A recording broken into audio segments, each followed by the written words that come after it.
All right, so we're live. Let's see if we can get this cracking.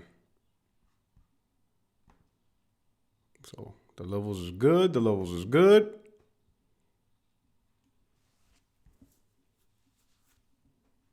What do my customers want? Which product should I launch next? How much will in people here. pay for a new Where else are product? my Why are customers my shopping? employees leaving? Lord, What oh are my Lord. competitors doing? How can I Set up. Am I asking the right am questions? I asking the right questions? All right, let's see how this looks.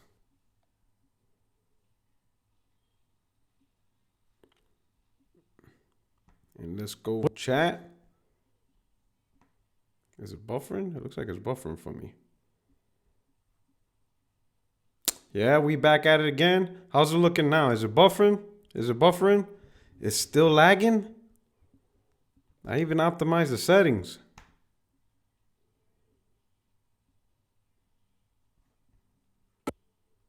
How's it looking right now? I'm gonna have to do a couple of test runs on this one and see why is it still lagging. I even did some. It took me a little bit because I went on YouTube to optimize some settings.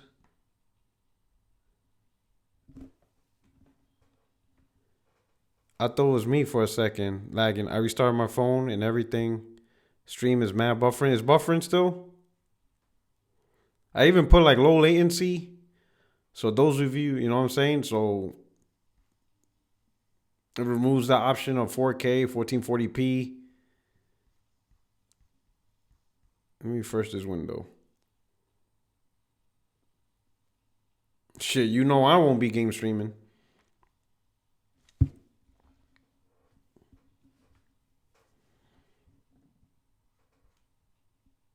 Let me look at this. Oh, snap. Okay.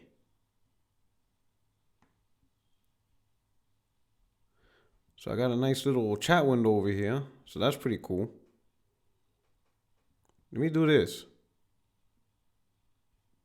Alex, I might not even finish the thing. I mean, there's no point in doing a bad quality stream. Because that just wouldn't make sense. Let me close this out. Let me try this. Let me do this now. So this is pretty much more of a test because I'll just close out the stream. And then I'll just figure it out and do a couple of test streams. And stuff like that. So let me see. Right now, am I getting a flag warning? Let's see. What flag warning am I getting?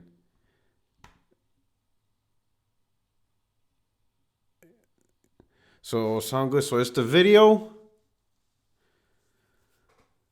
So the video is what's messing up. So I don't. Do I sound choppy or does my voice sound smooth or whatever? It's just pretty much the image not matching, the visuals not matching the audio.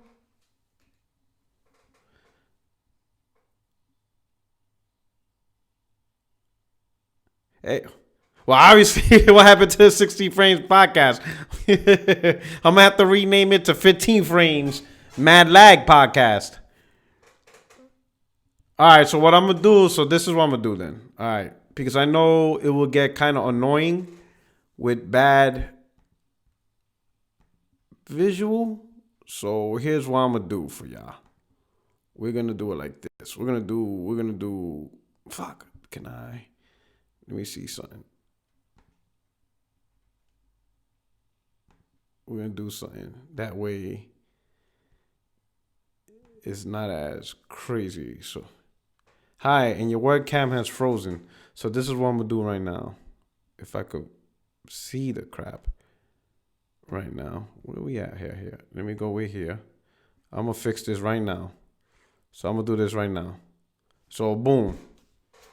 I removed the webcam for now because apparently that's becoming a big issue, and I can understand that kind of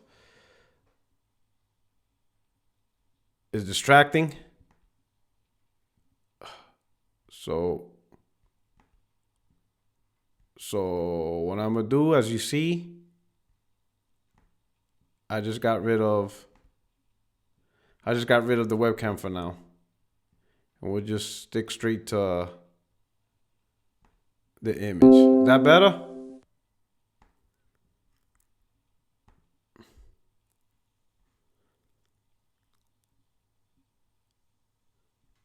All right, so that's it. We'll just stick to my voice. We'll do a live stream, voice style, right here. And we'll just stick to that way, all right? And then I'll figure out maybe, I don't know. Then again, the internet I have here, I can't tie directly to my router. So I have this device. I don't want to go into that. It's really not important. We've been delaying the inevitable long enough, all right? But if you can, do me a solid. Well, yeah, it definitely is my PC. I got a low-end laptop, which is another main reason why for next gen, I'm gonna cop me a gaming PC, because it'll dual hat for better streams, especially now with the way things are going. And then definitely I'm gonna get into video editing. I heard that's a fucking pain in the ass to do, and you definitely need a decent PC for that as well. So that PC is gonna allow me to dual hat a couple of things. One, as a gaming platform, and then also as a platform to improve myself when it comes to providing content on YouTube. If you stream, you need to have at least 2 monitors. Nah, I'm just clapping. I'm just taking off the webcam right now. The audio content is more important than the visual. And I'll figure that out. He says this is behind the look scene at Stadia. As long as the voice is fine, we'll get the content through, and then I'll figure out through test streams if I could get the live webcam going through. But if not, we'll figure it out. We'll see. We'll get there. You know what I'm saying? It's a bridge too far. But let's get into the topic. We've been delaying all long enough. But again, if you could do me a favor, hit that like button and tweet out the video to everybody. And we're gonna start off with Ninja, light topic. Where I left off before I had to shut down the stream. Now on my timeline, I see nothing but Ninja content. When I rarely saw topics about Ninja, the game streamer from Twitch, who now signed a $100 million contract for 6 years. So it's just weird. Now I'm seeing, and like I said before, I seen some things about him, but usually the major stuff. Him winning at the Game Awards for best streamer, things like that, or when he streamed with Drake, things like that. Once in a while, big topics, yeah, that was all right. But now I'm getting stuff where now I'm seeing pictures of him and his wife, and he's saying, he's happy he's been married for 2 years. I'm seeing all these small details, and it's just everybody now.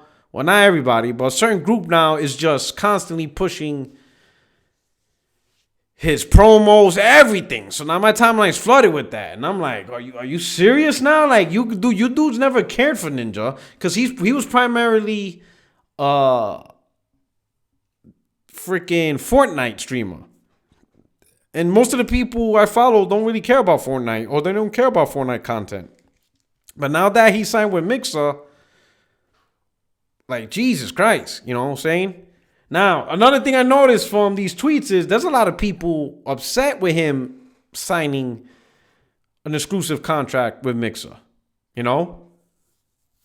Some people don't like Mixer, some people do. Yo, shout out to John Starwin. $2 super chat. Appreciate it. Thank you very much. Thank you for the support. Good looking out. I hope you enjoyed the stream. So people are upset. Some people like Twitch over Mixer. Some people like Mixer over Twitch. Let's all be real about this. The man just signed a $100 million contract. Like, how can you be mad at that?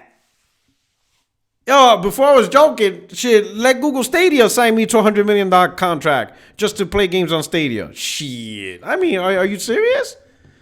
Yo, I think it's crazy that gaming's got to the point where now gamers, right? Professional gamers, professional streamer, whatever you want to call them, they're earning, pretty much what professional sports athletes get. The dude got specifically a $92 million contract over 6 years. That's that shit you do in baseball. That shit you do in NFL, NHL.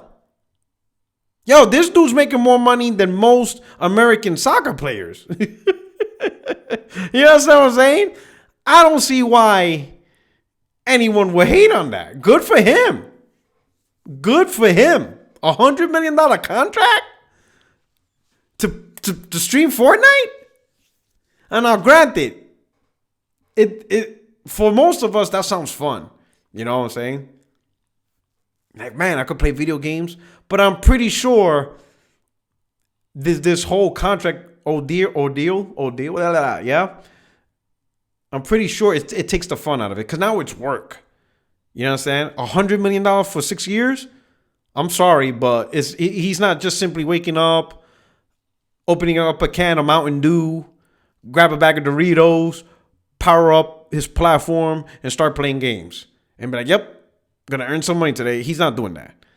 You know, that's way too much money for that to be simple. I'm pretty sure within that contract, you have all these Microsoft, corporate specialists and media guys and market analysts and, studio reps and all this stuff that takes the fun out of the game and pretty much makes it an environment where he's actually working.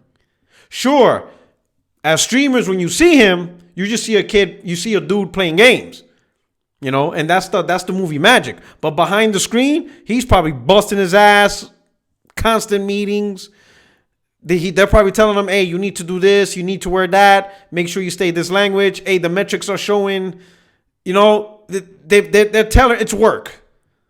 The man's work. Probably work that a lot of people would love to do, because think about it, man. My man's making $100 million. Compare that to people who are cops. Compare that to people who are firemen, Compare people like that to me who are in the military. We all love our profession, and I'm sure he loves his profession, and he's getting $100 million doing it. You know what I mean? You can't hate on that. Gaming's got to the point where you could get NFL level sports contracts.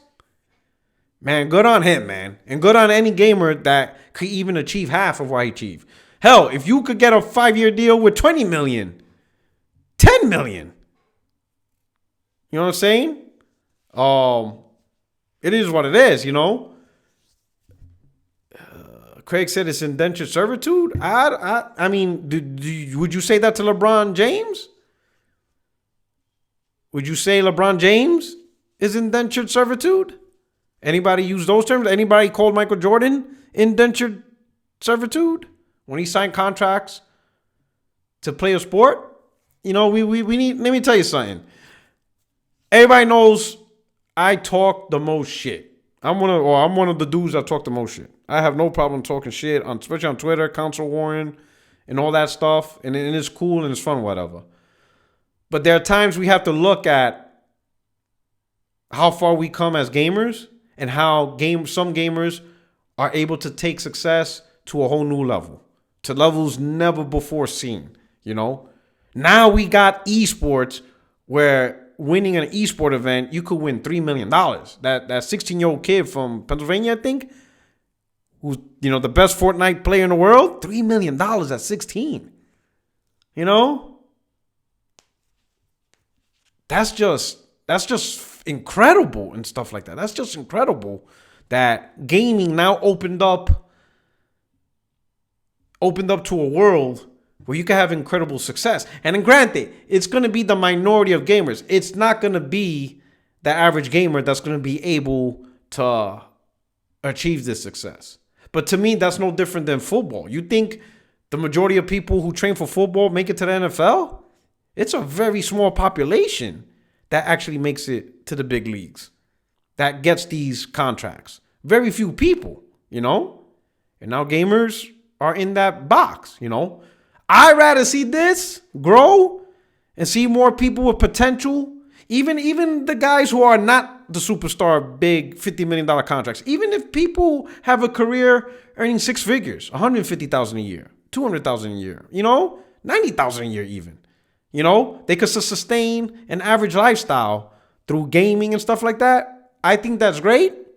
And it's a much better look than hearing people on how gaming causes violence and all of a sudden a hobby where people traditionally called us nerds and losers are now the same people calling us we're freaking mass killers. Yo, ain't that why? Yo, how you go from being a nerd to now the biggest threat on the planet?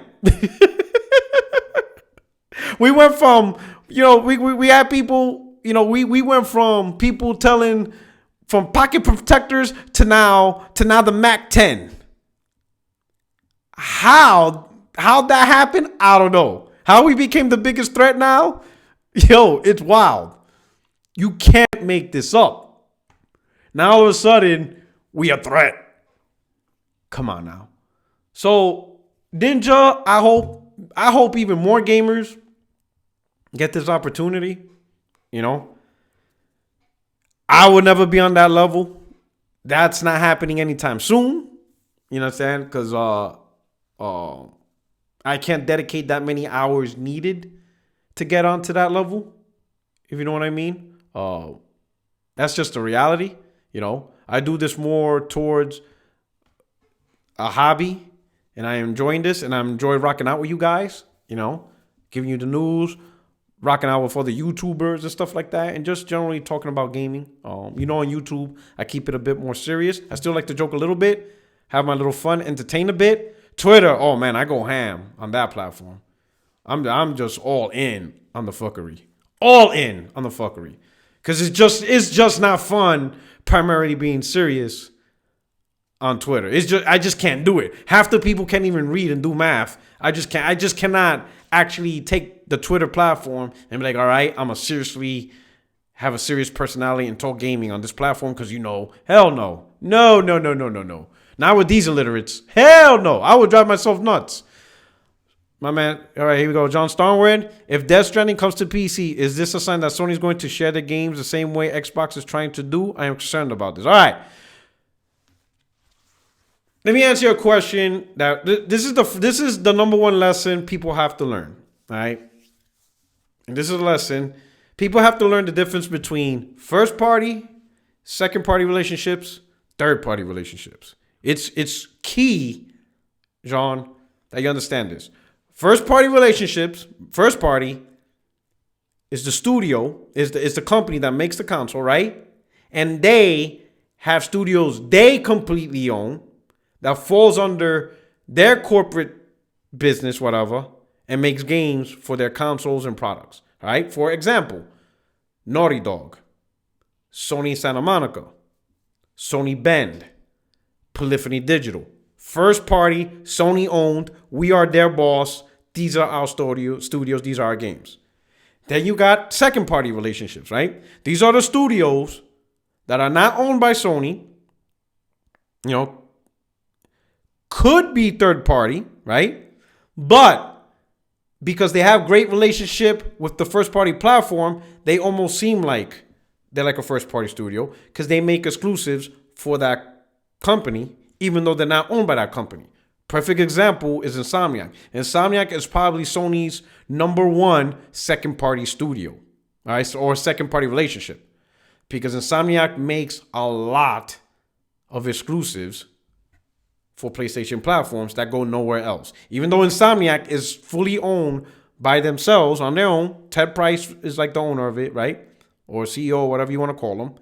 Insomniac is their own entity. They can do whatever they want, but they choose to have these great relations with Sony to make content, right?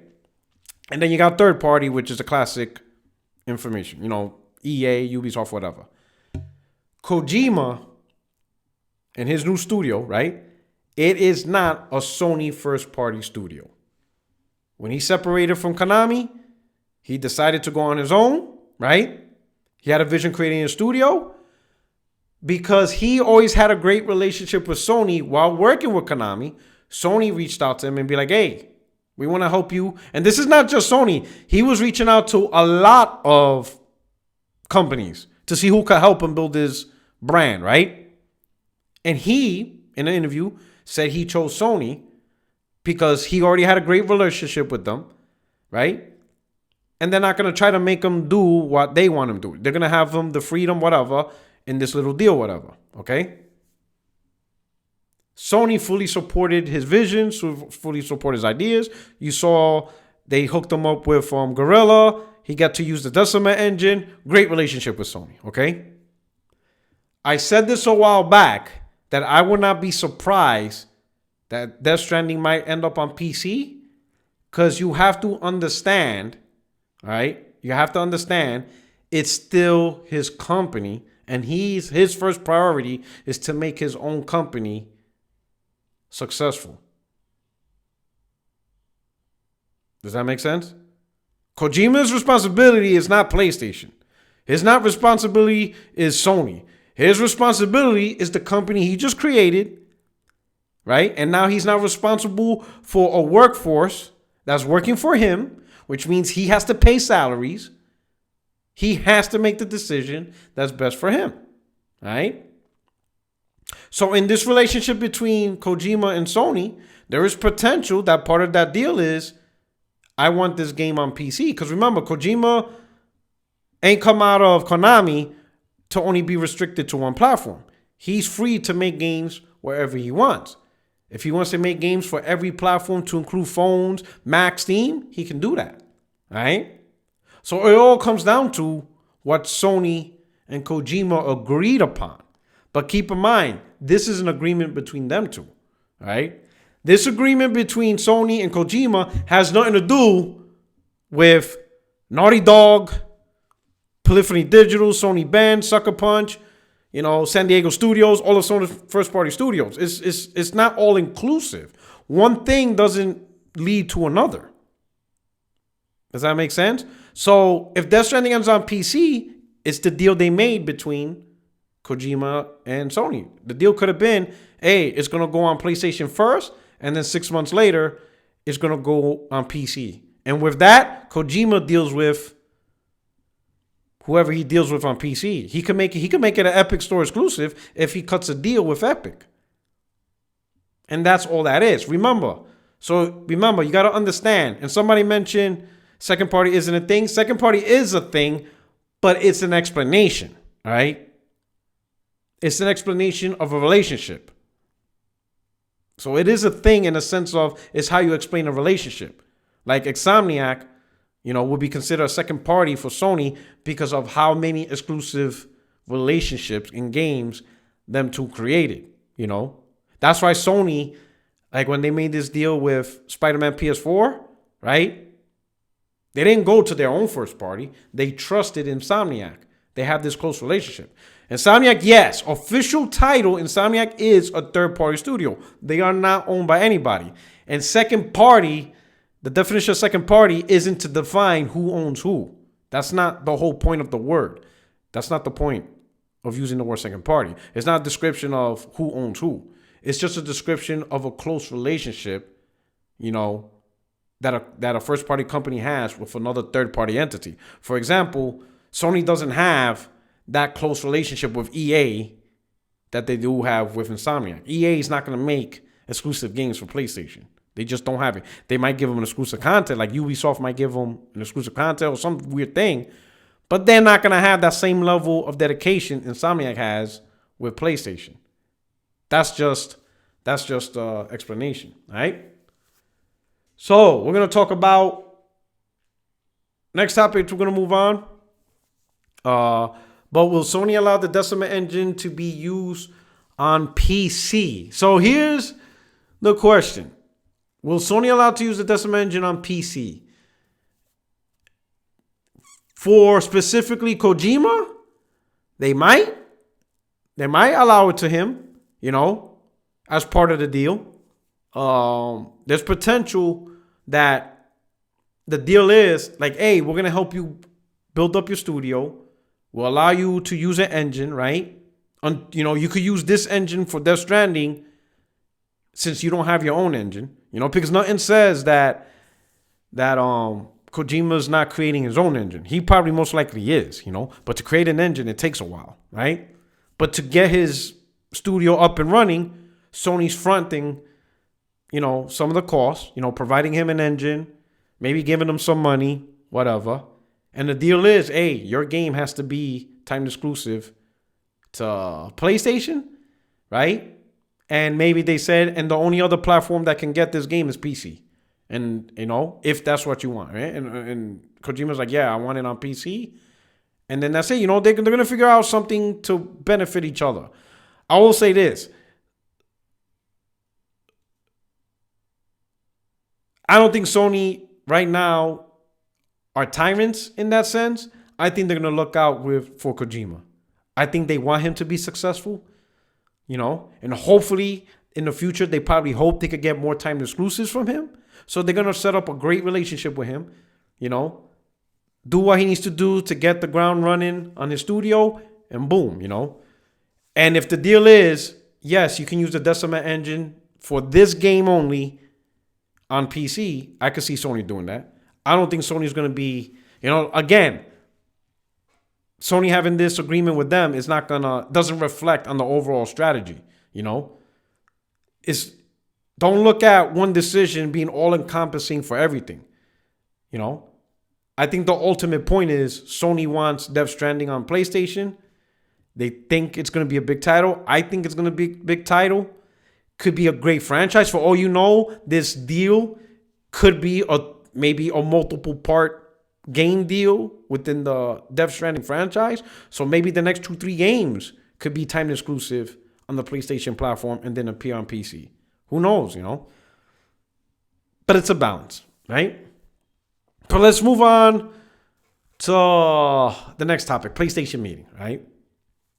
PlayStation meeting, okay. So a rumor on Reddit or whatever, talk about a leak from Sony headquarters, and they're prepping to do another state of play. Just a quick comment on that. State of play, to me, it is what it is. The very first state of play, I was kind of disappointed in it because that thing only lasted like 3 minutes. That by the time I set up the live stream, it was already over, and I was like, "What the hell is this BS?" Right? But over time, once I came out of character, I started realizing it's a great way to push quick information. You don't need an hour-long podcast. You don't need an hour-long stream. You don't need to do a lot of nonsense. Just get out there, knock out 5-6 minutes worth of information, and call it a day. Bada bing, bada bang, right? That's all you got to do. And you know what? I could respect that, right? It's a great venue, I think, to show the smaller titles.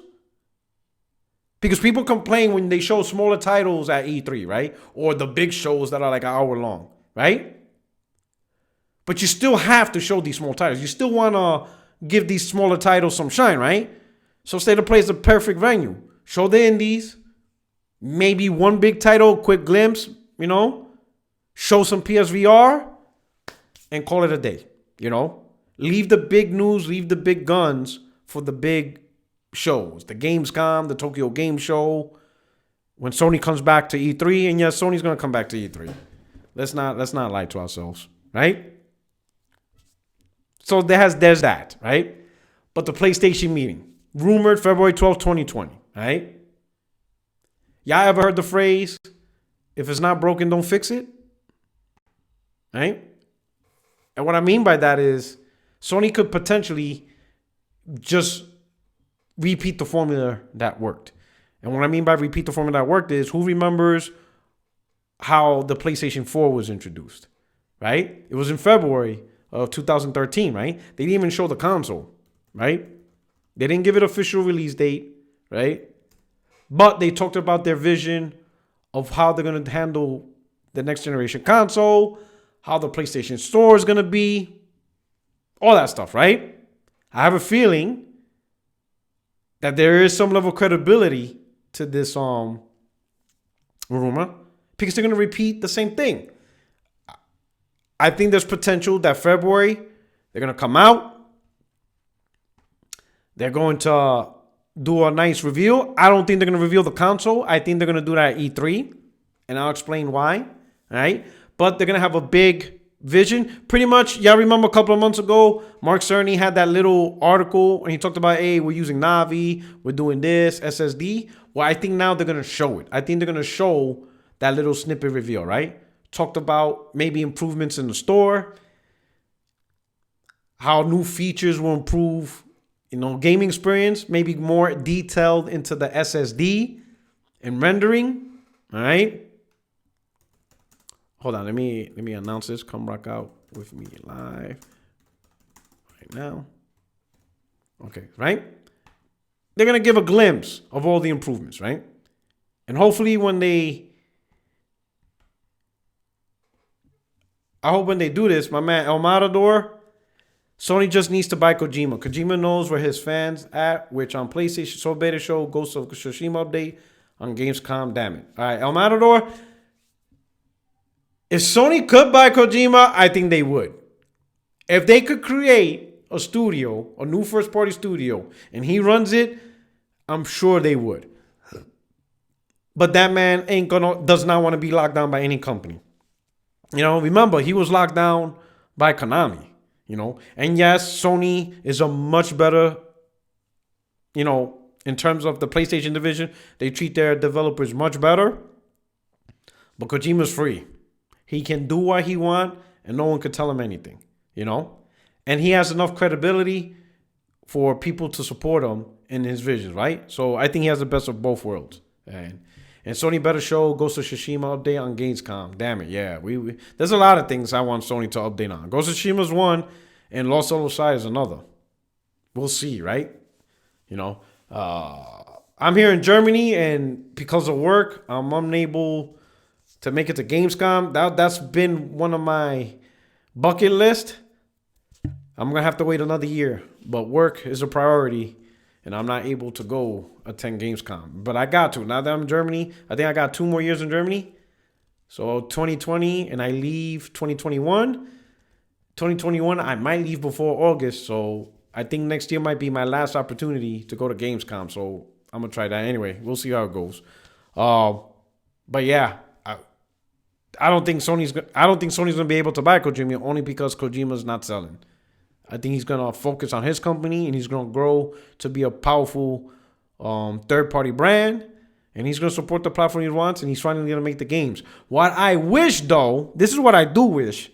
I wish Kojima was able to acquire the rights to Metal Gear in certain games that Konami has. Because under Konami, it's pointless. But I understand Konami's not going to give them up because the name is their bread and butter.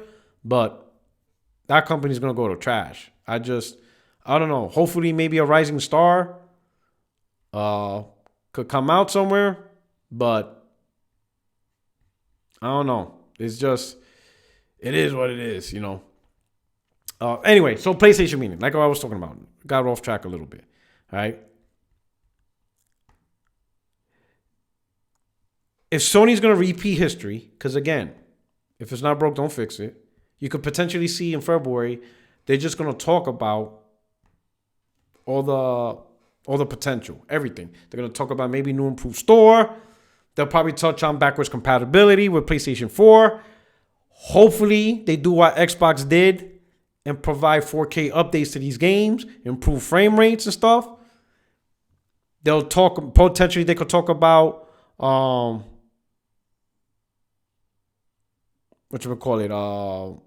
the SSD, because that's supposed to be a big thing. And who knows what other things they have on the road. They maybe talk about how PlayStation 5 can improve the current VR. What up, my grocery? I'm going to start. Oh, snap. They could talk about the potential of how PlayStation 5 can improve the current VR experience, the current VR that we have. I have my PSVR headset. I can't wait till I make videos talking about it, but I'm just enjoying playing a lot of games behind it, right? So it's pretty much all the concepts and everything that they're going to talk about, but there's potential that they're not going to display the console itself, because that's what they did or didn't do back in 2013. They did not show the PlayStation 4, and a lot of people were upset. They're like, oh, look at Sony. They have a PlayStation whatever for reveal, but they didn't even actually show the PlayStation. This is a flop, yada, yada, yada, yada, right? And then a couple months later at E3, that's when the PlayStation 4 was revealed. I can see that happening all over again. They're going to talk about concepts. They'll probably talk about games. They'll talk about improvements, new features, new capabilities, right? little bit of VR, just a whole lot of information and possibly showing it on the screen and demonstration wise, right? And then fast forward to June, Sony's back at E3, where they will reveal the PlayStation 5, they'll reveal the controller, right? They'll talk about the launch games, the launch date, which potentially, I think it could potentially be November once again. Potentially. Maybe earlier, maybe October, depends. I mean, not a big deal. You're not going to see something weird like August. PlayStation 5 is not going to launch in August. You're not going to see some weird stuff like that. Most likely it's going to be set for November date, October date, any of those two seems reasonable, and that's pretty much what you'll see. So I don't think this rumor is that far-fetched. It is a potential. It makes sense, especially if they just do the same blueprint that they did in 2013. It worked out for the PlayStation 4, But what would I like to see from this PlayStation meeting? Again, I don't think it's going to be the console, but talk about real information. Don't talk about, things that won't come out. Do talk about the hardware, because I know a lot of people want to know about the hardware. They want to know specifically about the CPU, the GPU, how much RAM. When new consoles launch, people are interested in the latest hardware, in the potential that the hardware provides for developers to make great games. So that's it. I'm personally interested in this whole SSD rendering and 3D audio. I've become a bigger fan of audio ever since Hellblade. I never really was a gamer to play with headsets. I found it annoying. So I never really jumped on it until Hellblade. When people were telling me, when you play Hellblade, you have to play with a headset. You just have to. And I was like, fine. I took the advice. In the beginning, I was getting annoyed. But the game was so enjoyable. Normally I play with either a sound bar or a surround sound system in the room. And that's how I like to play. Never really a headset. But once I play Hellblade in a headset, the games that really take advantage of audio, I play with a headset now. Now I like headset gaming.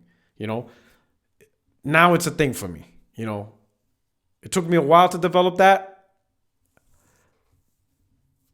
But audio is a big thing. So now with Mark Cerny talking about the developing of proprietary 3D audio into the system, I'm interested in what that is and what is it going to do for gaming, Because some of these games, the audio really does make an immersive experience, Again, I used to be a surround sound type guy, an external system. But once I played Hellblade and I saw how much more enjoyable it was, because I played it both ways. I played it with the headset, and then I took the headset off. Let me try it with my soundbar. It wasn't even close. It wasn't. You needed the headset to get those voices in your head. So I see why a lot of gamers play with headsets. It is an incredible experience that soundbars really can't match. So I'm really interested in this, all right? All right. My man Alex Axelbar says the first PlayStation meeting they showed off the controller. It was a console they showed off. Okay. Maybe they do the same thing. I don't see much changes to the controller. Same layout, which I think is good. No huge rifts. Are they going to keep the trackpad? Is the trackpad really necessary, to be honest? I mean, granted, I kind of like the way they use the trackpad in Days Gone, where you just slide to the right and boom, you're right into a specific menu. You slide to the left, you're into the map. You slide up, So I kind of like the direct access that the trackpad provides instead of layers of, you press a button, scroll, press a button, scroll. I do kind of like that, but I haven't seen much innovation or intuitive gameplay with that trackpad on the PlayStation controller,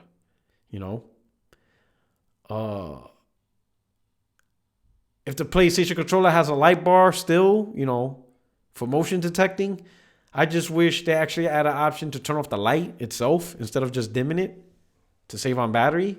I mean, I don't know how much the battery usage is. It is what it is. I don't know. But what do you guys think? What do you think should Sony do with the controller?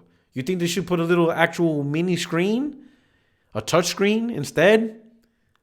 You know, obviously don't make it like the Wii U tablet where it's huge. But something more functional? You know? I don't know. I really don't know. To be honest, I'm going to tell you what I would like from the controller as a standard default feature.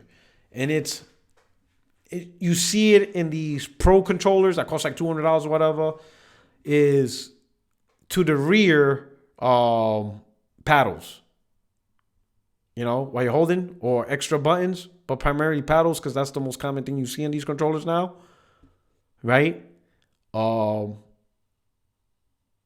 would like to see paddles in the back of the controller to add another layer of control and configuration, you know, whether developers use it as another added button, or you could use it to, you know, let's say like you're playing fighters and you want a map configure for optimal controller, you know, controls and fighters and stuff like that, or just general stuff. Instead of pressing, you know, a square button to do something, you know, which means you have to let go of your thumb off the right thumbstick to press square, you map it to one of the paddle buttons. So now your thumbstick never leaves your right thumbstick for shooters and stuff like that, right? You know, something like that. I think a trackpad would be much more useful. Not trackpad, but paddles, rear paddles and stuff like that you see in these pro controllers, as compared to a trackpad or a touchscreen, you know. Increased battery life, yeah, that's a big thing. Definitely increased battery life. I don't know. Maybe also being able to adjust dead space, dead zones, you know, more configure your thumbsticks for tighter thumbsticks and stuff like that. I know some people don't like the thumbstick feeling loose. They want a little bit more resistance, you know, being able to configure the resistance level. That could be a good thing. Better triggers. I know some people, again, also they like the triggers to have more of a resistance feel instead of being loose. 2013 was Sony coming off the worst console they ever made. PS4 success means they have to launch PS5 differently. Dude, you think they have to launch it differently? Because at the end of the day, here's the reality. No matter what you do, it's about the games, right? For the console, it's about the games. Say what you want. You know, I know we're all going to be excited with new hardware, new features, PlayStation Store redesign, you know, yada, yada, yada, yada, yada. We're going to get all excited about all this stuff. New controller. Oh, look, you could do this. And, you know, there's going to be a whole bunch of new stuff we're going to get excited for. But once the honeymoon's over, you know, that's it. This is life. This is what we got for the rest of the generation. So what are you doing with the games, you know? And that's ultimately the so what behind the PlayStation 5. We're going to play new games, right? And these new games are going to be created with PlayStation 5 in mind. Maybe in the beginning, you'll see a lot of cross-gen games. Might hold back some games in the beginning. But eventually, don't make the exclusives that take advantage of the console. And that's the so what behind it. Let's all not forget. At the end of the day, a console lives and dies based off its games. Let's not pretend. Let's not pretend that the story's going to change all of a sudden. Sure, in the beginning, people are going to talk about power, 4K graphics, rendering, audio, all this tech stuff, right? But then what happens after a year or 2 or 3? It's about the games, right? And that's really what Sony needs to do to come off. How they do it, yeah, they might change the layout of their show, of this meeting, whatever. But the so what behind all of this better be, we're giving you another great gaming platform. And you're going to enjoy the PlayStation 5 because it's going to be the best place to play games. We're going to give you the best exclusives. We're going to try to get you the best third-party support, and we're going to seek out new content for new developers, because at the end of the day, regardless where you have the weakest hardware, the most powerful hardware, whatever, it's about the games, right? And that's really the so what behind any of these meetings. If they try to push any other message, any other weird message that's not truly gaming related as the main selling point, that's going to hurt the PlayStation 5. Sure, they probably have some other crazy weird features. They may talk about, I don't know, some type of esport app, you know. I saw Sony hired some dude from Twitch Esport. You know, he organized all the esports and stuff on Twitch. Now he works for PlayStation. So that could be signs that Sony might be into some type of professional esport or improve on what they're doing already. I'm hearing the GT Sport is very popular. Brown Sugar Candy, what's up, girl? Thanks for rocking out. Shout out to all of you guys in the chat. Thanks for rocking out. Especially putting up with my BS and stuff. You know, hit the like button. All right? So there's going to be some stuff. There's always going to be some additive. You know, Sony's also talking about TV shows based on video games. So you might see stuff like that, conversations about that in the reveal and how it ties into video games. You're going to see some weird stuff. But the clear message is Sony has to, without question, when we finish watching this PlayStation meeting, whenever it happens, whenever we finish watching the PlayStation 5 reveal, whenever it happens, when we finish watching that reveal, everyone universally, except for the haters and the corporate slaves, obviously you can't trust them, but everybody from the hardcore to the moderates to the casuals, whoever sees this show, they all know that the main selling point of the PlayStation 5 is that it is a console gaming machine. That is the primary focus. That's the primary entertainment. That's what it's going to do. Sure, they showed a whole lots of other stuff, which is cool, but it doesn't remove the focal point of it being about the game. However Sony tells that message, that's the end result. People got to come out with, this is a gaming console. Unlike, let's say, what Microsoft did when they did their reveal, it came out with TV, sports. Sony cannot make that mistake. You know, they have to understand PlayStation 5 is a gaming console. That is the so what behind it. That is the message that's going to come out. Right? I'm almost wrapping up this topic, so we're going to get into the next phase, which is the live Q&A. So start queuing up your questions while I'm about to wrap up this topic, all right? So the so what? PlayStation meeting, I think it's possible we will see something in February. Something similar to what they did back in 2013. Talk about all the things they have planned for gaming, some features, new features. And then back at E3 for the big reveal. That's where we'll get our dates. That's where we'll get the look of the console, the price point, more games, maybe some demos for people who are at E3. New studio reveal at PlayStation meeting. I don't know if that's going to be part of the thing. I will say this.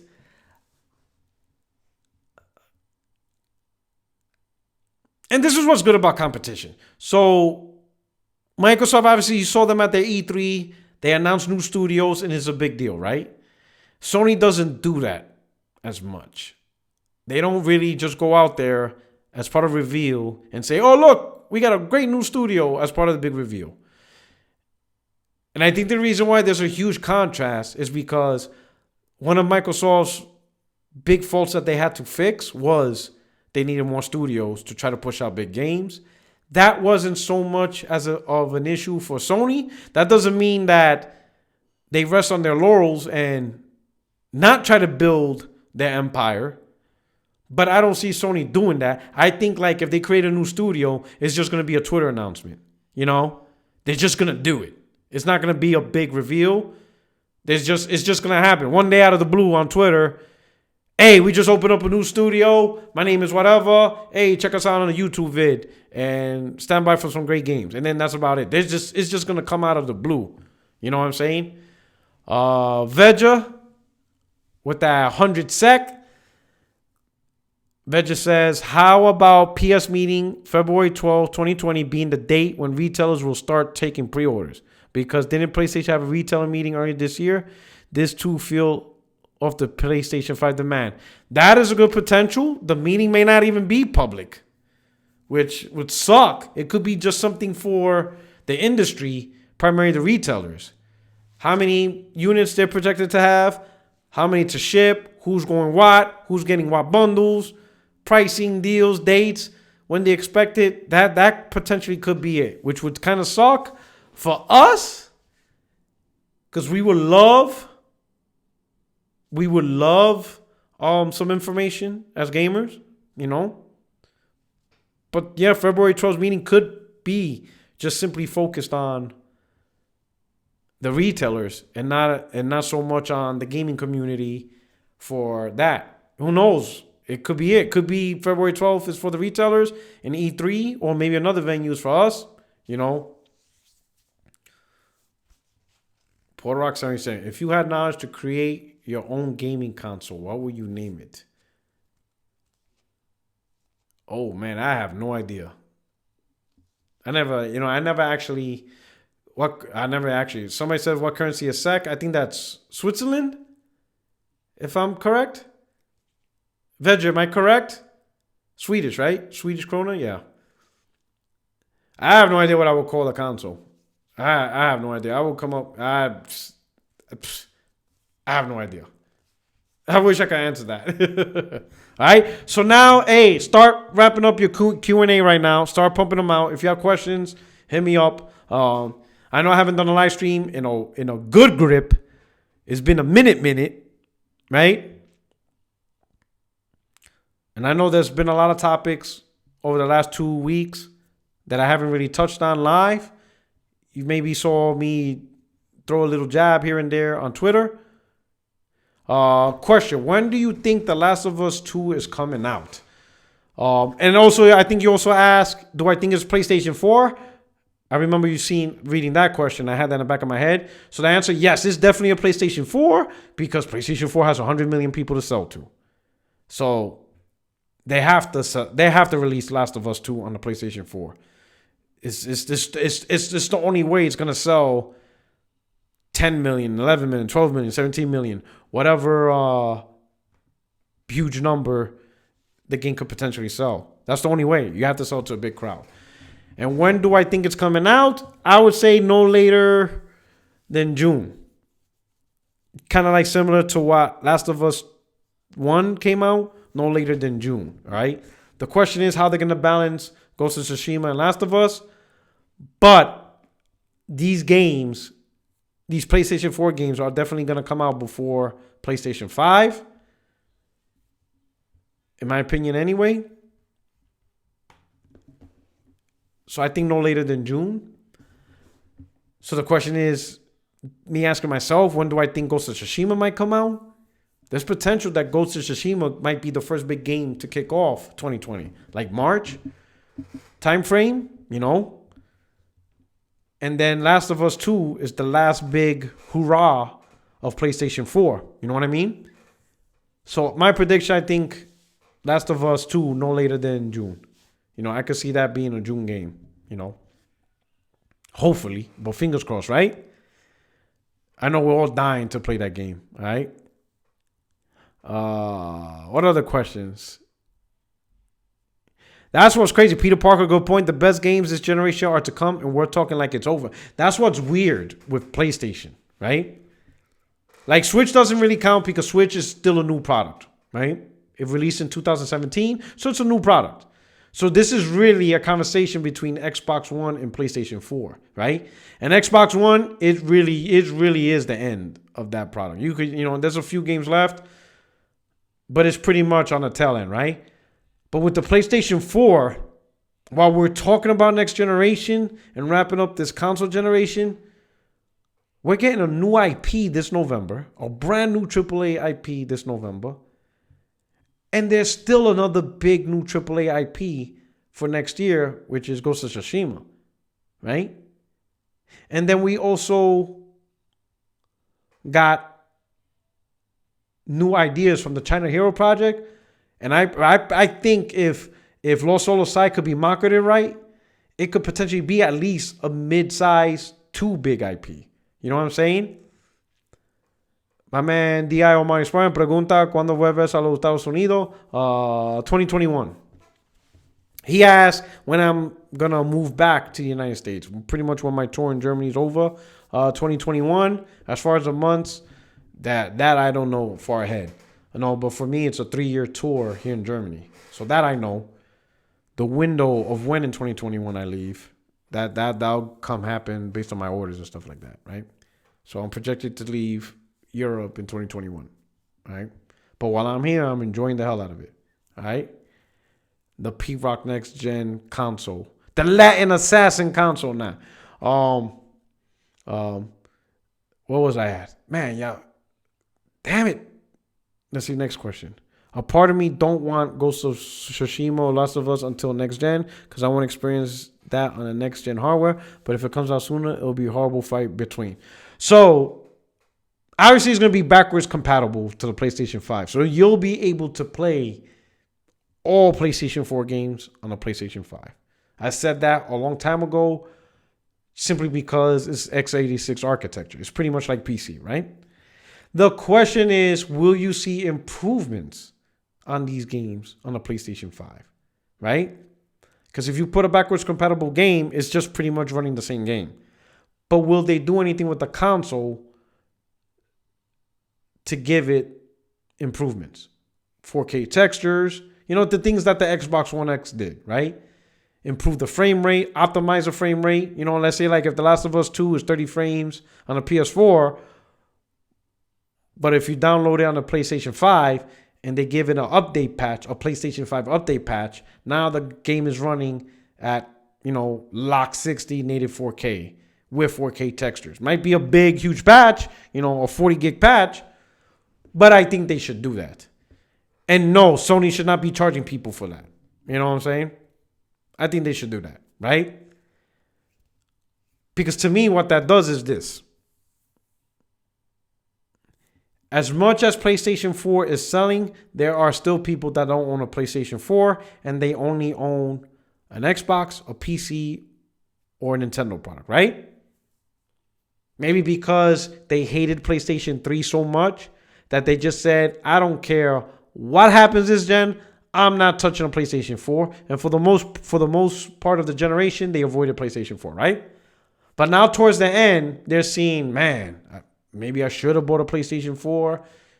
You see a lot of gamers who are primarily only played on Xbox. A lot of them ended up not being happy. And some of them are like, you know what? Next gen, I'm going PlayStation. I'm done with Xbox, right? But they never owned a PlayStation 4. And right now, we're too close to next gen for those people to buy a PlayStation 4. They're not going to buy a PlayStation 4 now that PlayStation 5 is around the corner. So they'll stick with the platform they're playing now. And then they'll move on to a PlayStation 5, right? So those gamers, right, who didn't own a PlayStation 4, they never got the chance to play Bloodborne. They never got the chance to play Horizon Zero Dawn, Spider-Man PS4, God of War, The Last of Us 2, yada, yada, yada, right? What better way to get those gamers to buy these backwards compatible games, right? These games they never got around to playing to PlayStation 4 by telling them, hey, you never got around to playing these games on PlayStation 4. You're playing them on PlayStation 5. But we're also giving you these updates to get the best experience of these games on your PlayStation 5.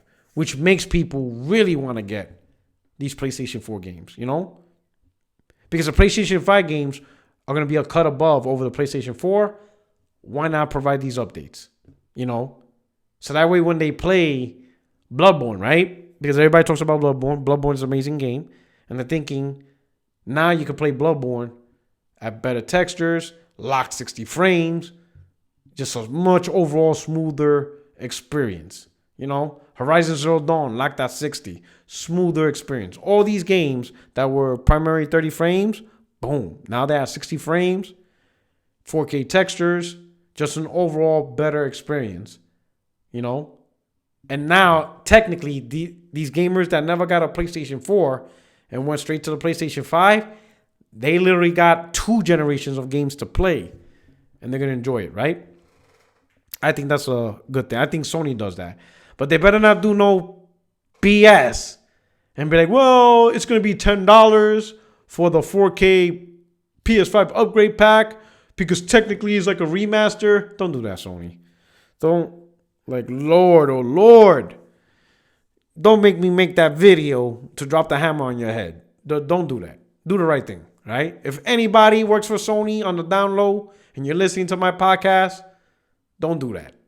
All right? Do the right thing. Get these enhancements out there.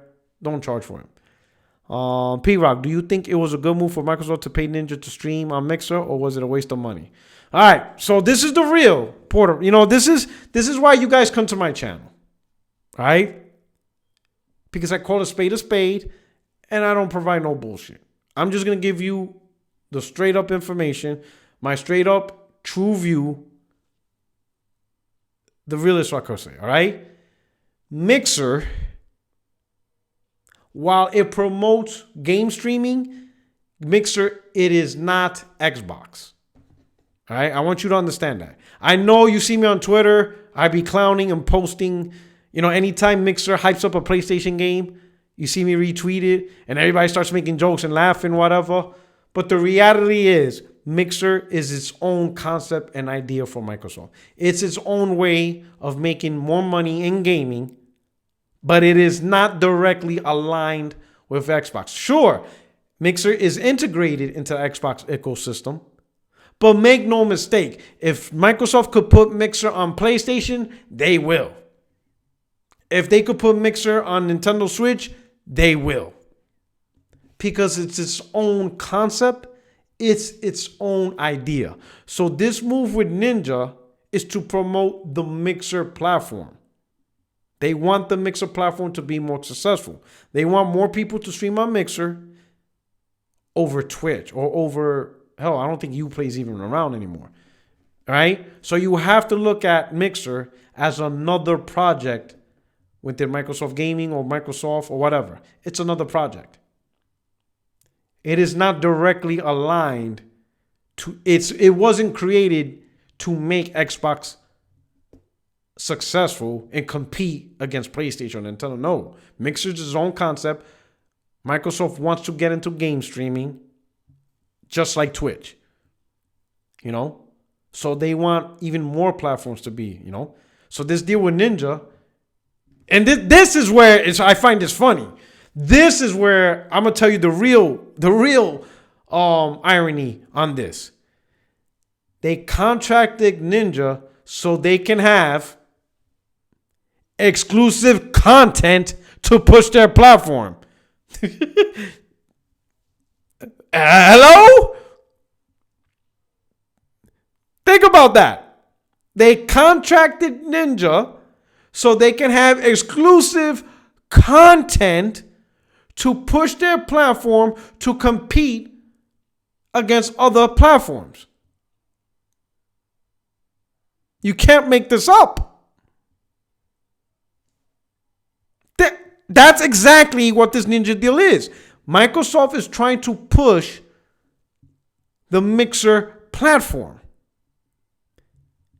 And they're not doing it by, oh, we're just going to share everything everywhere with everyone. They are doing it by locking down exclusive content to make the platform look more appealing. Yo, Deep, good looking out. You take care. All right?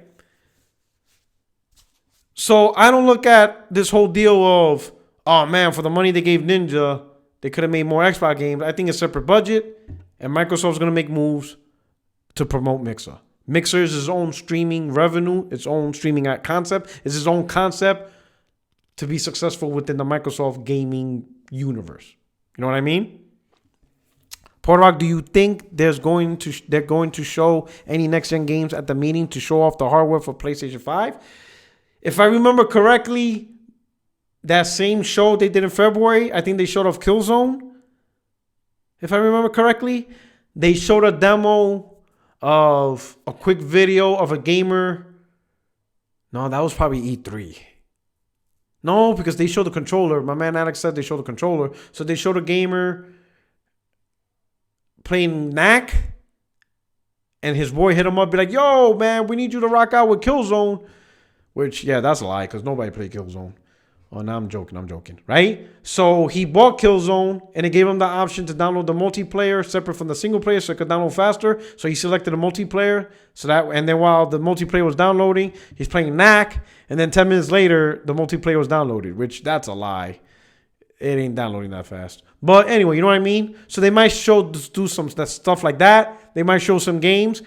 I think they will, only because they're going to show live demonstrations of certain features, especially the rendering.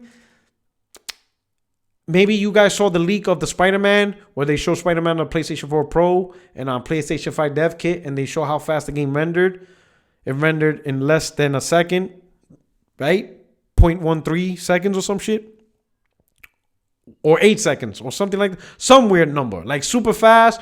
While the PlayStation Pro version, it took 13 seconds. 0.8. So the PS5 Dev Kit version of Spider-Man rendered in 0.8 seconds, while the PlayStation Pro version, it took 13. So they might do the same thing. They're going to have to show actual demonstrations. So you might see next-gen games. Or you might see games in general. You might see the PlayStation 4 games. It may not be new game. Who knows?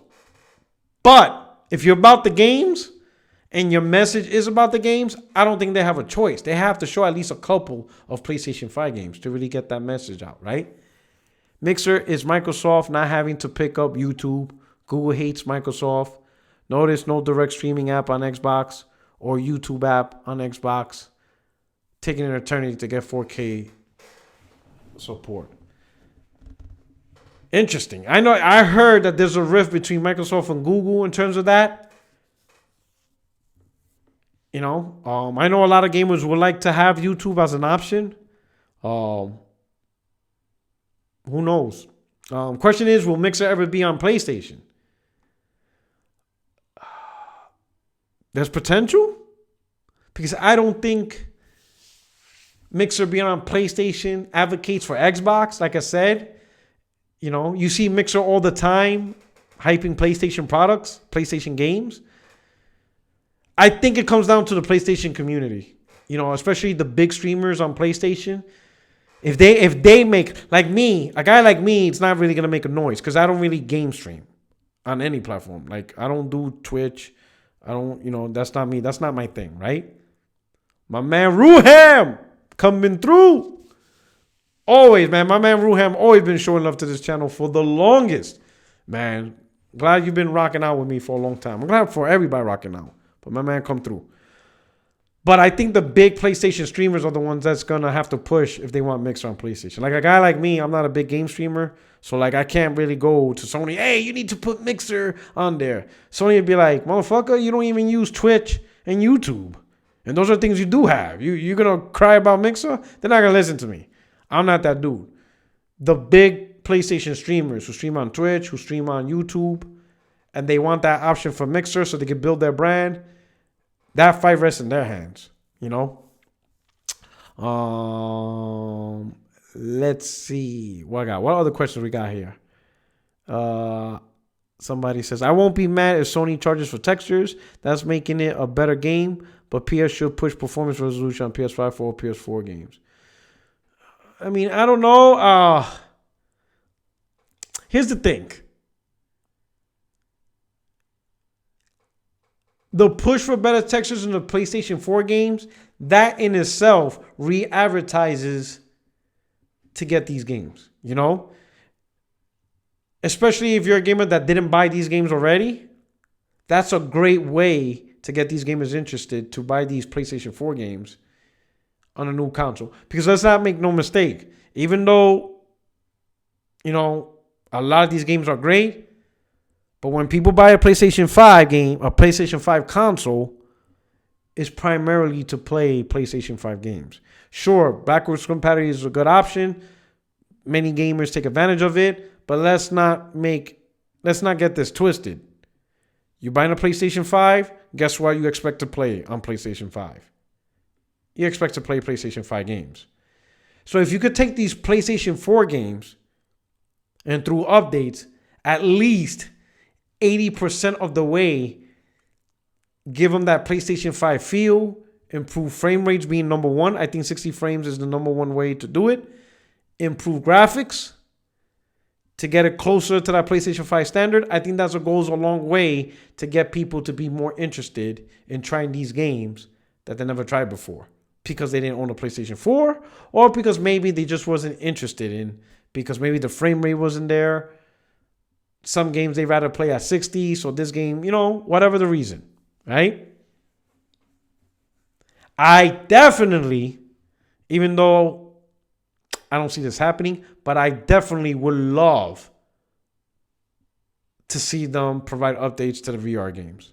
Because the VR games do need these updates. At least, 60 frames.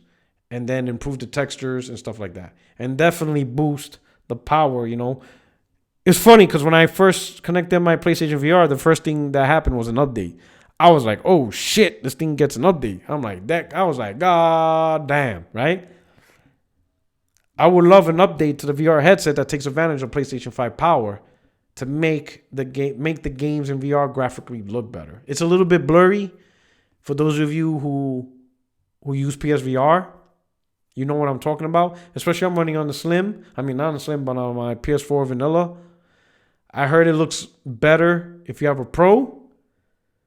But I'm going to hold off on that, and I'm going to just wait on the PS5. And I hope the PS5 dramatically improves their appearance, the graphics, and the frame rate of the games. And I hope they do some patches to these games, But I'll go more into detail on that from when I break down my series of PlayStation VR review. Sony can improve whatever they want on the old ass games so long it don't take away the finite resources and time and delay new games coming in. I don't buy new consoles to play last gen old games. And that's a great, that's what I said before. People were buying PlayStation 5. Primarily it's for PlayStation 5 games. I think updates can be done by different teams. They can outsource the teams because what you're talking about is optimization improvements. You're not talking about gameplay design changes. So they could outsource these projects to studios. Be like, hey, we need updates, improving the textures, improving the frame rate. We're going to put these on your hand. We need you to optimize these games for the PlayStation 5. And they can outsource it to these studios. Vice having the main studio doing the updates, which takes away time from making PlayStation 5 games. I just hope that Gran Turismo brings back the awesome career campaign type, which they did in GT5. I was really disappointed that GT Sport didn't have it. I'm not a racing dude, so I can't sympathize. I do not play Gran Turismo. That's just not my thing. Let's see. What else we got? I see somebody mention the down game. That's all in Capcom's hand. Capcom has to do that. All right. Another one. Question with GOT. Every time I see GOT, I think of Game of Thrones. Did you mean God of War? But a question with GOT, The Last of Us 2, Persona 5, Royale, Lost Olosai, Yakuza 7, and all those Chinese games. Is there even room for a PS5 in 2020? Yeah. There's definitely room for a PlayStation 5 in 2020. I will tell you why. All those games will be backwards compatible. So it's not like you won't have access to those games for the PS5. A lot of those games are going to be played for the late bloomers. The people who bought a PlayStation 4 2016, 2017. PlayStation people who bought in 2018 and 19. You have a lot. You have millions upon millions of gamers that are not going to buy a PlayStation 5 for a good 2, 3, 4 years. because they just got their PlayStation. They bought their PlayStation in 2017. They bought their PlayStation in 2018. They bought their PlayStation 4 yesterday. They're not interested in the PlayStation 5. They're not going to see that console. You know, if PlayStation 5 releases in 2020, they're not touching that console till like 2023, 2024.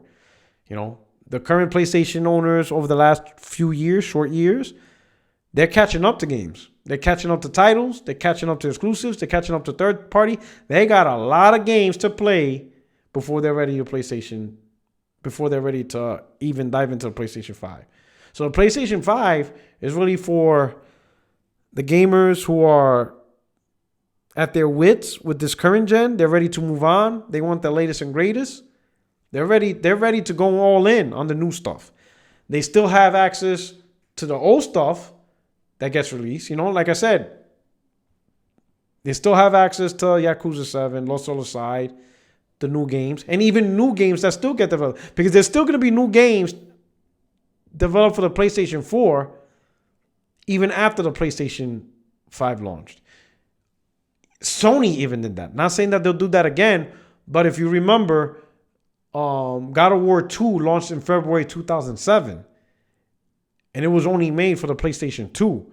The PlayStation 3 launched in November 2006. So months after the PlayStation 3 launch, God of War 2 came out for the PlayStation 2, and it was exclusive to the PlayStation 2. I remember that vividly because people would be like, when the old console still gets better games than the new one. That was like a big thing. Like, they were looking at Sony like, what the hell? Why would you launch God of War 2 for the PlayStation 2 and not for the 3? Especially when people were complaining that the PlayStation 3 was $600 and had no big games. Right? But if you bought a PlayStation 3, it was fully backwards compatible to the PlayStation 2, you still was able to play God of War 2, you know? So there's still room for the PlayStation 5 to launch. It needs to launch. But you still have access to all these amazing games, right? PR, have you heard of a guy smashing his PS4 because of a game looking like Zelda Breath of the Wild? Yeah, I saw that on Twitter. People protesting over so Sony had this event in China, and one of the games has a very Breath of the Wild-esque look in gameplay, in graphics, game design. So people are calling it a Chinese knockoff of Breath of the Wild, and people are protesting it. Makes no sense. There's a lot of games that were created based off inspiration of other games. I don't see why you will waste your time doing that. So, I don't know. That's a weird thing. The game looked cool. If anything, I think people protesting the game brought more visibility to this game. So it might make it even more. This little whole protest over it may have resulted in the game even selling better. I would like Sony to acquire Bluepoint Games as one of the new studio purchases. I gotta admit, I would like Sony to have Bluepoint under them. What their role would be, remastering a lot of old games like what they did when they remastered Shadow of Colossus. But I would like them to remaster older games. Like, don't remaster PS3 games. I'm not really interested in that. I would like them to remaster just games from the PlayStation 2 and PlayStation 1 catalog. Not remaster, but remake. Like, do a full-blown remake of some of the PlayStation 1 titles. Those games could definitely use. You know, like how Capcom did a remake of Resident Evil 2, which was a PlayStation 1 title and 64 title. You know, it was a very old title, right? So that remake was amazing. I would love Bluepoint to do that. Take, Legend of Dragoon and some real old PlayStation first-party titles and do a full-blown remake. Just, spruce it up. Bells and whistles. I would love to see that. Yeah, Genshin Impact game. Yeah, I think that was cool. P-Rock, are you going to pre-order PS5 when it's announced? No, only because I'm going to buy it on the military base. If the military base offers pre-order, I will, but most of the time they don't. You have to buy it right then and there when they have it in stock. It's tax-free for me, and I still able to get, insurance, what you call it, like 2-year warranty insurance, stuff like that. So I'm not buying it from like Amazon or GameStop or store. I get it through the military exchange, tax-free. So whatever price it costs, if it's $4.99, that's how much I pay for it. If it's $3.99, that's how much I pay for it. So that's how I'm gonna get it. And most of the time, the military exchanges don't have like a pre-order system. It's the day they open up and launch, you gotta go get it. But what that does though, the advantage for me or people in the military is because what they sell in these exchanges, only people in the military or that's part of the Department of Defense can go to your store to purchase products. It's not open to the public. So there's a higher chance of me being able to get a PlayStation 5 even without me pre-ordering as compared to getting one at GameStop or Amazon or something like that. Does that make sense? And again, it's also cheaper, tax-free, right? And I don't have to wait for shipment because, again, I'm in Germany. So even if I did order it from Amazon, I will have to wait for shipping. God forbid it gets lost. I don't have to worry about that. So, no, I will not be pre-ordering it only because I'm going to get it directly day one from the exchange. What's your prediction for Game of the Year so far? I'm not going to lie. I think Resident Evil 2 Remake is a contender. I think that's a big contender from what I've seen. What I played the game. It's amazing. I know some people feel that Remake shouldn't be Game of the Year contender, but it's a great game. A great game's a great game. That game is killer. That's the one game that stands out for me the most right now this year. I think for me, Resident Evil 2, I would like, of course, I can't say anything about Death Stranding. I haven't played it yet. And here's the thing, Death Stranding comes out in November, so it might not even make the cutoff for this year's Game of the Year. Because this weird Game of the Year is kind of weird because usually there's like a cutoff, and then like that game will go towards the following year. But I think right now Resident Evil 2, for me personally, is like the front runner for that. From what I played, that's it. That's like the biggest thing for me right now that stands out.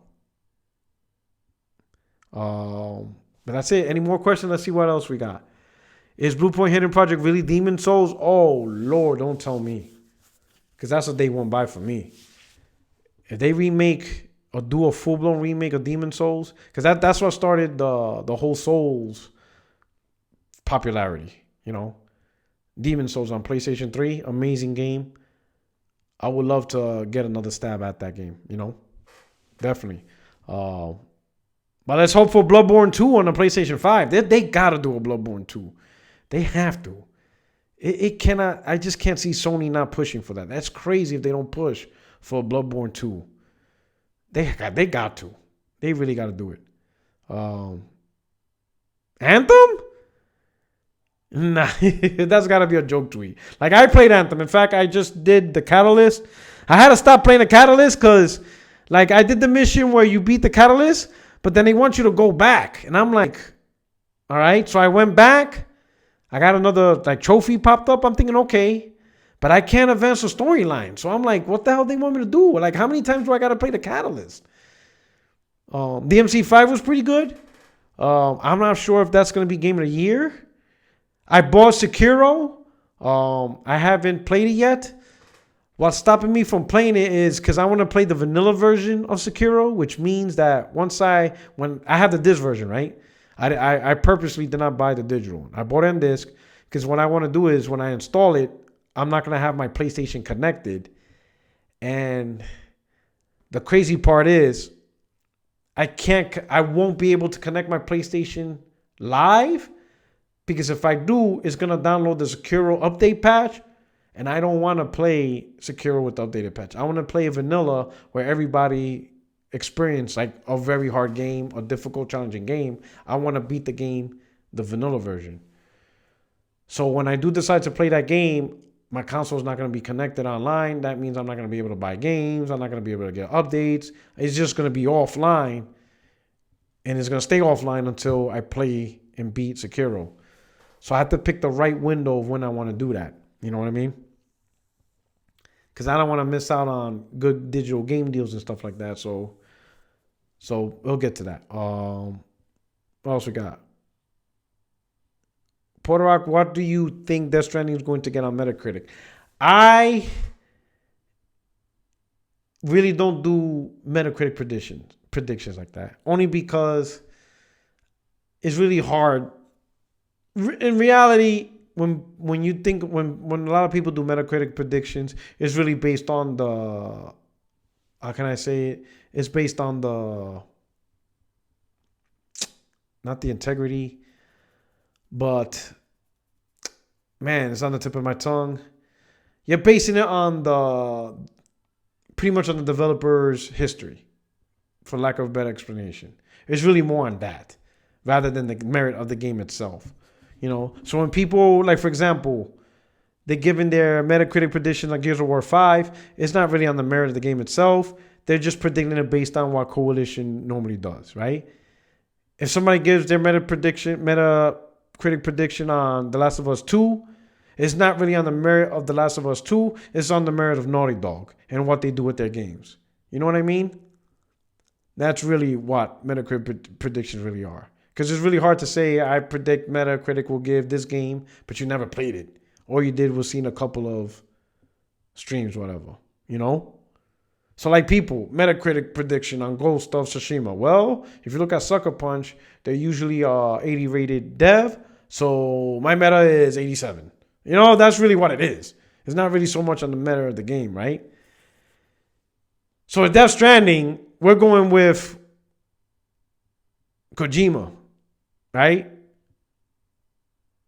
And this new IP is a big deal. People are talking about it, trying to bring innovation. So people are going to pick nines because it's Kojima, new IP. He went balls to the walls to this game, all the bells and whistles. High. So this has a vision of high impact, high quality, compelling title, you know?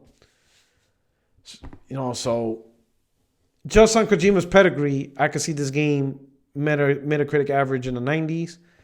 But based on the merit of the game itself, who knows what's going to happen, you know? It could totally bomb. God forbid, but it could totally bomb. But I have faith in Kojima delivering an amazing game, and it's going to be a day one buy for me. Day one buy. All right? But anyway, this stream has been going on for about an hour and a half, an hour and 27 minutes. So I kind of like the layout. Gives me track of what we've been doing. So I'm going to cut the stream for now. Thanks for rocking out with me. When you get the chance, continue to retweet this. Let everybody know I have a new video up and running. But I truly appreciate you guys rocking out with me. This is your boy, Puertorock77, your only friend in these YouTube streets. And I got to go because it's 12